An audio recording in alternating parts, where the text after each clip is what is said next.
Hola muchachos, buenas tardes.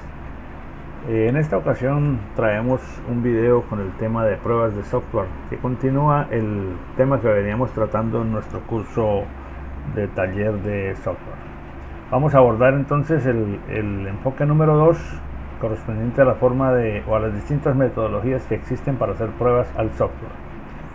Una prueba pues es una ejecución controlada de un producto, que puede ser un programa completo, un módulo, una función, una clase, cuyo propósito es el de verificarla y validarla.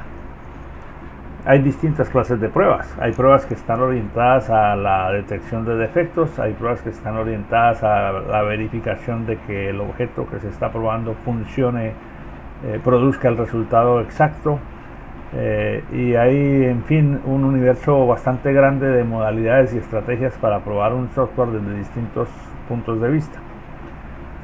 Existen normas técnicas internacionales como la IEEE 29119, en donde se define lo que es una prueba, lo que es un objeto de prueba, lo que es un plan de pruebas, qué cosas deben tenerse en cuenta para ejecutar un plan de pruebas, y todos esos elementos pues de una u otra forma son los que vamos a tratar en este capítulo del curso. Hoy nos vamos a centrar en este video, nos vamos a centrar en los conceptos que definen los distintos tipos de prueba. Por ejemplo, si yo quisiera probar un teléfono, ¿qué esquema de acciones tendría que hacer? Descolgar el teléfono, marcar el número y esperar la respuesta. El resultado correcto es que alguien responda, o dependiendo del contexto en el que se encuentre ese teléfono, o que se obtenga un tono de ocupado, o que se obtenga un mensaje de voz de respuesta de una máquina que dice el usuario no responde. En fin, por eso el escenario de la prueba o la estructura misma de la prueba va a depender mucho del contexto en el que el programa o el objeto que se está probando se desempeña. Si yo tuviera, por ejemplo, una función como esta, la función sumar, dos valores que retornan la suma de los dos valores dados como parámetros, ¿cómo la probaría? Pues dándole valores a los dos parámetros. Pero dado que los dos parámetros son enteros, si quiero hacer una prueba exhaustiva, no me basta con dar dos valores y ver que la suma que retorna la función es la correcta. Tengo que probar distintos casos. Por ejemplo, tengo que probar cuando los dos valores sean 0, cuando un valor sea 0 y el otro no, cuando los dos valores sean positivos, cuando los dos valores sean negativos, cuando uno sea positivo y otro negativo, etcétera. Puedo generar distintos escenarios de pruebas. Si quiero hacer una prueba exhaustiva, es decir, que garantice que se probaron todas las posibilidades de funcionamiento del objeto que se está probando, que en este caso de ejemplo es una simple función, tengo que trabajar bastante en desarrollar una tabla de casos de valores de prueba para aplicar cada uno de esos valores por separado y ver el resultado de la prueba e ir chequeando si el resultado fue correcto o no. Por lo tanto, ya vemos que el proceso de prueba de un software puede ir mucho más allá de simplemente meter unos cuantos datos y ver si el resultado es correcto. Veamos entonces cómo se maneja. Hay clases de pruebas, hay varias clases de pruebas. Hay pruebas de caja blanca, pruebas de caja negra, pruebas unitarias. Las pruebas de caja blanca escudriñan el software por dentro. O sea, se orientan a probar que el código del software que se está probando funciona bien. Entonces, en este caso, el que está probando, el tester, el ingeniero de pruebas, conoce el código del objeto que va a probar y tiene que escoger valores de entrada para examinar los distintos flujos de ejecución, los distintos caminos del software y asegurarse que en todos los casos el producto retorna los resultados correctos. La prueba de caja negra se hace sin saber cómo es el software por dentro, sino partiendo de la base de que el software debe cumplir una determinada tarea, y entonces la prueba de caja negra se orienta a que, dados unos datos, el resultado sea correcto. O sea, mientras que la prueba de caja blanca se enfoca en el software, la prueba de caja negra se enfoca en la entrada y la salida y ver si la salida corresponde correctamente a la entrada. Otro concepto que se maneja aquí es el de pruebas unitarias. Una prueba es unitaria cuando se orienta a probar un componente específico, un componente individual, una clase, un módulo, una función. Es el primer nivel de pruebas que se hace cuando uno está desarrollando un software. Prueba los pedacitos que va construyendo para asegurarse que cuando le entran los datos de parámetros que deben entrar, entrega el resultado que debe retornar, y así sucesivamente. Cada componente se prueba de manera independiente. Bien, entonces las pruebas de caja negra. En estas pruebas, como ve aquí el diagrama, como muestra aquí el diagrama, el probador, la persona que está probando, no se preocupa por lo que hay aquí adentro. Sabe que hay un módulo de software que debe producir una determinada salida. Para que esa salida se produzca, se requieren unos datos de entrada. Entonces, el foco de atención de quien está probando cuando hace pruebas de caja negra no es la estructura del software o el código que hay dentro del software, sino el resultado que produce. ¿Qué hay ahí adentro? No le importa. Para una prueba de caja negra no es importante cuánto código hay, o si el código está bien escrito, o si le sobran líneas, o si tiene demasiadas decisiones. Eso no interesa en la prueba de caja negra. Lo que interesa es que si el resultado cumple o no las expectativas. Y para eso pues hay varios métodos, hay varias formas de hacer pruebas de caja negra. Está el método de las clases de equivalencia, el método de los valores límite, las pruebas basadas en casos de uso, las pruebas basadas en tablas de decisiones, etc. En todos los casos, lo que resulta finalmente contando es que hagas el menor número de pruebas que sea posible, pero tienes que hacer todas las pruebas que sean necesarias. O sea, las dos cosas no se contradicen. No haga más pruebas de las que son requeridas, pero haga todas las que son requeridas. Usualmente nosotros estamos acostumbrados a probar un programa dándole 2 o 3 valores de entrada y verificar si el resultado es correcto. Y cuando el resultado da correcto, bien, ya dijimos sí, funcionó. Pero hay que probarlo con valores extraños, con valores extremos, con casos raros, para garantizar que el producto es correcto en todos los casos en que el usuario introduzca datos. Entonces, de estos métodos, veamos información de cada uno de ellos. ¿Cómo es el método de pruebas de caja negra basado en particiones o clases de equivalencia?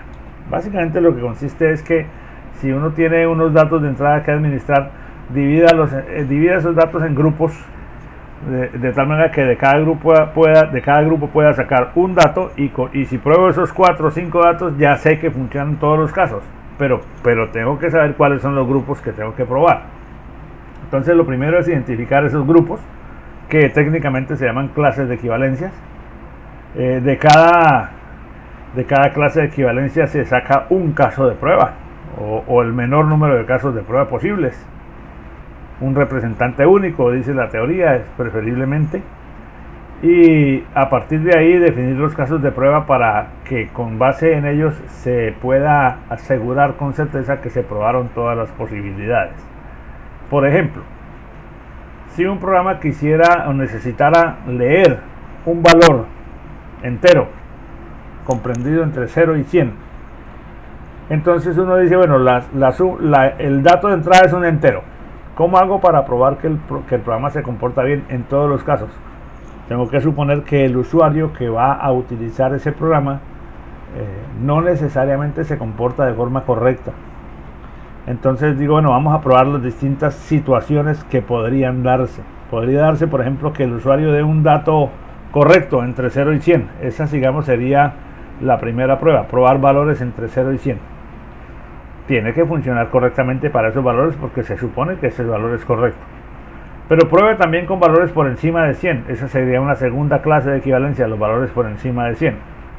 Pruebe también con valores por debajo de 0, que sería por debajo del límite inferior. Pruebe qué pasa si el usuario le da por escribir un valor real, no un valor entero. Y qué pasa si el usuario en lugar de un número digita un dato alfanumérico. Ahí tenemos 3, 4, 5 clases de equivalencia, algunas que producen valores válidos, como la primera, Es la única tal vez que tiene en que incluye valores válidos, y las segunda, tercera, cuarta y quinta son clases de equivalencias donde el usuario está introduciendo, o donde la prueba intenta introducir en el software un valor inválido y el software debe rechazarlo. Si no se hacen todas esas pruebas en el momento en que sometas el software a la evaluación de un usuario, el usuario va a cometer uno de esos errores, porque así somos los seres humanos. Y si el software no está preparado para rechazar el dato de una clase inválida, evidentemente va a fallar. Algo parecido a lo que acabamos de decir es el análisis de valores límite, que básicamente consiste en probar los márgenes de las clases de equivalencia, lo que acabamos de hacer en la lámina inmediatamente anterior. ¿Cuáles son las condiciones límite? Y busque o genere casos de prueba para ejecutar esas condiciones límite sobre el software.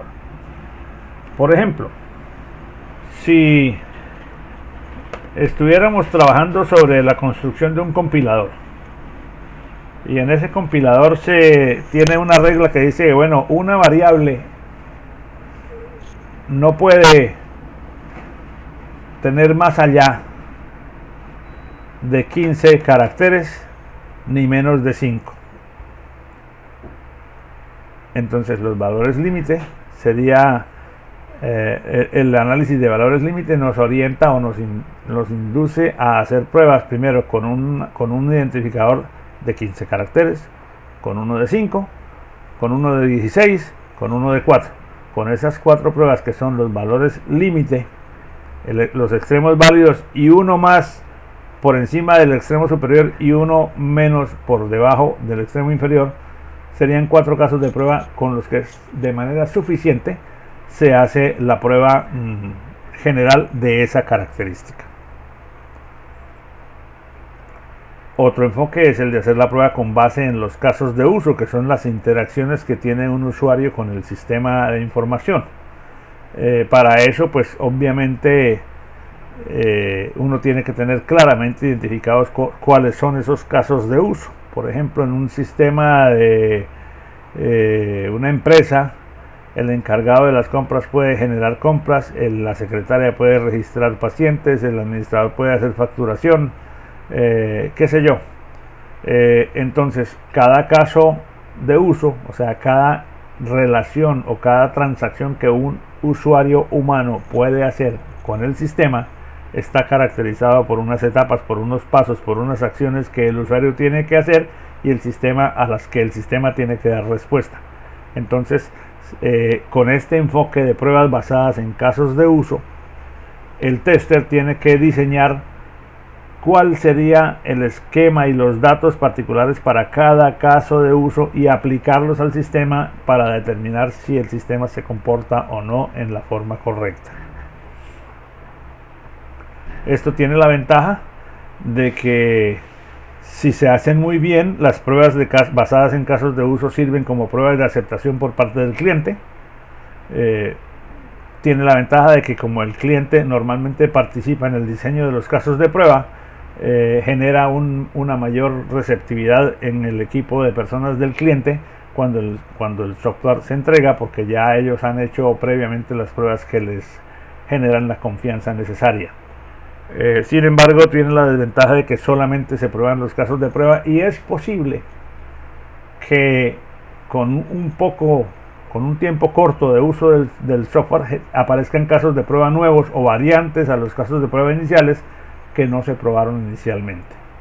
Entonces, lo aconsejable es que esta técnica de pruebas de caja negra basadas en casos de uso se combinen con los otros esquemas que hemos dicho, para garantizar que esos vacíos de prueba sean los menos posibles. Por ejemplo, en el caso de un cajero electrónico, con este flujo de trabajo, habría la posibilidad de, cuando se trata de probar el momento de la autenticación del usuario, habría que hacer al menos pruebas como estas. Una, con insertar una tarjeta que no es válida. El cajero debe rechazarla y terminar. Otra, insertar una tarjeta que sí es válida, y cuando el cajero pida la clave, dar la clave incorrecta. o dar la clave correcta, o insertar una tarjeta válida y dar un código incorrecto más de una vez hasta probar las distintas características del software de validación y estar seguros de que en todas las situaciones probadas el software se comporta correctamente bien. Las pruebas de caja blanca, que como dijimos al principio, se orientan a probar la estructura interna del software, requieren apoyarse en herramientas adicionales. Obviamente este enfoque de pruebas no está centrando su atención sobre los resultados que el software produce, sino sobre la forma como el software funciona por dentro. Entonces los métodos de caja blanca hablan más bien de la cobertura de sentencias, de la cobertura de las decisiones, de la cobertura de las condiciones o de la cobertura de caminos. ¿Qué es cobertura? Es decir, qué porcentaje del código, qué porcentaje de las sentencias se ejecutó correctamente, qué porcentaje de las decisiones contenidas en el código ha sido visitado cuando el software se está ejecutando, qué porcentaje de las condiciones que hay dentro de una decisión opera bien, opera mal, funcionan, son necesarias o nunca se están usando, etcétera. Es decir, estas son pruebas orientadas a que la estructura del software sea de buena calidad. El primer método, el de cobertura de sentencias, es una técnica que se basa en el análisis del gráfico del flujo de control del programa. Y básicamente lo que la prueba busca es revisar que todas las sentencias del código se ejecuten. O sea que tienes que hacer casos de prueba para garantizar que todas las partes del código se ejecutaron correctamente. A veces no se logra porque hay partes del código que solo se ejecutan en situaciones o en circunstancias muy particulares de datos. Pero siempre se busca lograr la cobertura de un cierto porcentaje de todas las sentencias que conforman el código, que es el total de sentencias que se lograron ejecutar sobre el total de sentencias, el total de líneas del código. Por ejemplo, si yo tuviera que probar, hacer una prueba de esta de cobertura de sentencias sobre este código, en este código, si lo observamos con cuidado, dice si i mayor que 0, guarda en j f sub i, si j mayor que 10, hace un ciclo para acá desde i hasta 10, desde i hasta 10 disminuyendo, qué sé yo. Con los valores adecuados en los datos de entrada, en las variables i, en el vector f, en la variable y en el vector f, porque la variable j depende de lo que haya en el vector f. Escogiendo los valores adecuados de esas variables para probar, con una sola prueba puedo asegurar que pasé por todas las sentencias que haya aquí. ¿Por qué? Porque no hay, digamos, ramificaciones. Aunque las puede haber en el sentido de que si esta condición no se cumple, no se hace nada de esto y se cierra el if de una vez. Cuando yo escojo los valores adecuados, el ciclo de recorrido de las sentencias que está representado aquí con esta gráfica, que sería es uno solo, y con un solo, como hay un solo camino posible, con un solo caso de prueba se haría la prueba de cobertura de sentencias completa para este código. Naturalmente este es un ejemplo muy pequeñito y en un programa grande eso puede ser mucho más retador. En cuanto a la cobertura de decisiones, aquí la atención de la prueba se centra sobre las sentencias de decisión que dividen el flujo en más de un camino. Entonces en este caso el objetivo es que todas las aristas del diagrama de flujo, o sea que todas las de un camino o las del otro, sean cubiertas al menos una vez, y hay que hacer casos de prueba para probar la ruta por el verdadero, la ruta por el falso, y si hay más ramificaciones, datos de prueba para probar cada uno de esas posibles decisiones. Entonces, si yo tuviera un flujo de datos, digamos como el que se ve aquí, donde hay más ramificaciones, entonces puedo tener 1, 2, 3, 4, en este caso 4 posibles caminos, porque aquí se abre en 2 y cada uno de los 2 se abre a su vez en 2 para llegar de principio a fin. Entonces tendría que hacer casos de prueba que me garanticen que el software se ejecuta por este camino, que el software luego se ejecuta por este camino y así sucesivamente, al menos un caso de prueba por cada decisión. Entonces, si yo quiero cubrir completamente todas las decisiones, como mínimo tengo que hacer el mismo número de casos que se requieren para hacer una prueba con cobertura de sentencias que vimos anteriormente. Esto se puede afinar un poco más. Yo puedo ir a medir la cobertura de condiciones. Aquí estamos viendo que las decisiones se ejecuten todas sus ramas con cada prueba. Pero cuando hablamos de la cobertura de condiciones, estamos hablando de hacer pruebas para garantizar que al menos en la prueba cada una de las condiciones simples que hay dentro de una decisión tenga todas las posibilidades de prueba. Entonces hay condiciones que son simples, hay condiciones que son compuestas. Cuando son simples, por ejemplo, si yo tengo una condición como probar A mayor que 2 o B menor que 6, en los casos de prueba yo tendría que darle valores a A y B y ver cómo se comporta. Entonces, si yo por ejemplo le doy al valor de A a la variable A un valor 6 y a la variable B un valor 9, la condición me da que la primera parte es verdadera, la segunda parte es falsa, y por lo tanto, como es un OR, el total de la condición es verdadera. Con otro caso de prueba distinto, le asigno el valor 1 a la variable A, el valor 2 a la variable B, y entonces esta es falsa, este pedacito es falso, este pedacito es verdadero, cuando este y este pedacito son los dos miembros de la condición, pero la condición total vuelve a ser verdadera porque es un OR. Sin embargo, cada una de las condiciones atómicas, es decir, esta condición A mayor que 2 y esta condición B menor que 6, tomo los dos posibles valores, falso, verdadero, falso, verdadero, falso, falso, verdadero. O sea que se hizo una prueba completa de las condiciones simples. Lo que pasa es que en este caso la prueba completa nos condujo a que toda la condición completa dio verdadero en ambos casos. O sea, no hubo ningún caso de prueba que me arroje que el total de la condición es falso. Pero estábamos probando las condiciones simples.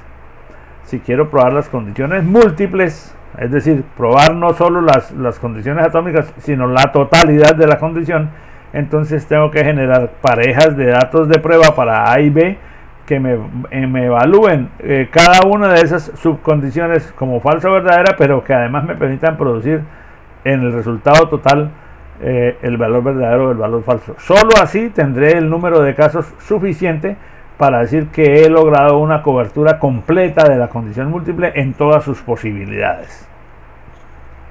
Vean entonces que esto requiere para una simple condición pequeña un cierto número de casos de prueba. Claro, aquí estamos hablando a nivel de componentes elementales, pero cuando se hace esto para un software completo, el esquema es exactamente igual. Hay que probar todos los casos posibles. Luego viene el otro método, es el de la cobertura de caminos, que consiste en ejecutar todos los posibles caminos que existen a través de un programa. Eso, dependiendo del tamaño del programa, puede ser altamente desgastante porque puede requerirse muchísimos casos de prueba.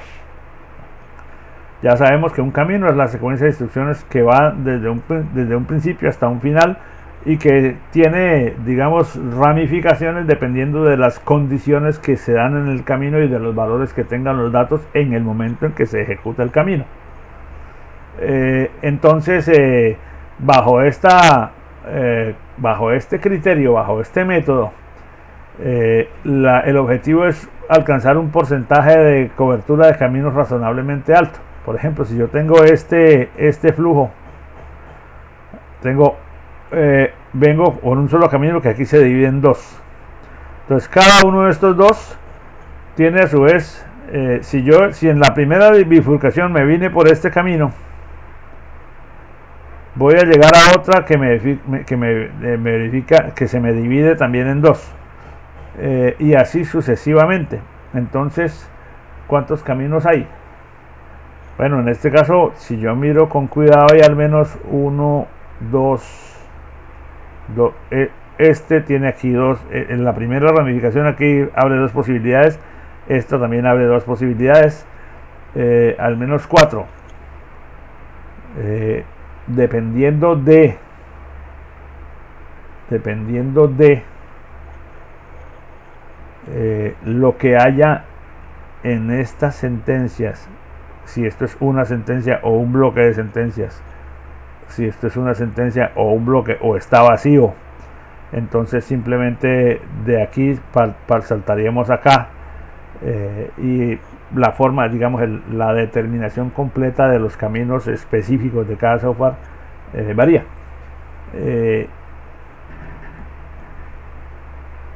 Básicamente, entonces, con este esquema simple, si yo logro identificar que hay al menos 5 caminos, entonces quiere decir que tengo que hacer al menos 5 casos de prueba.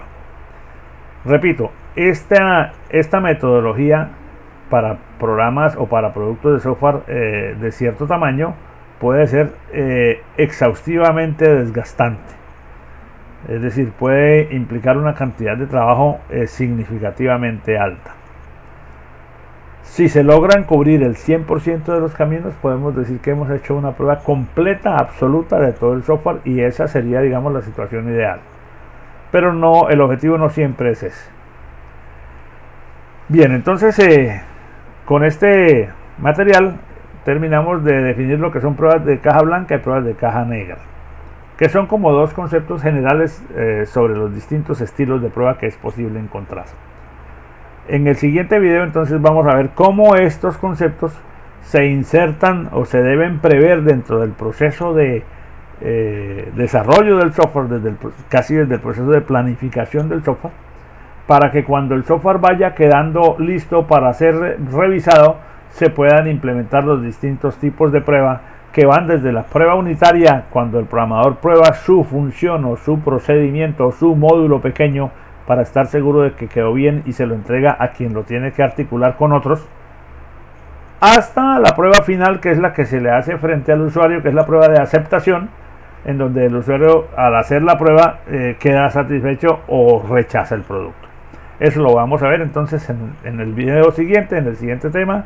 Por el momento dejamos aquí, muchas gracias y nos vemos en el próximo.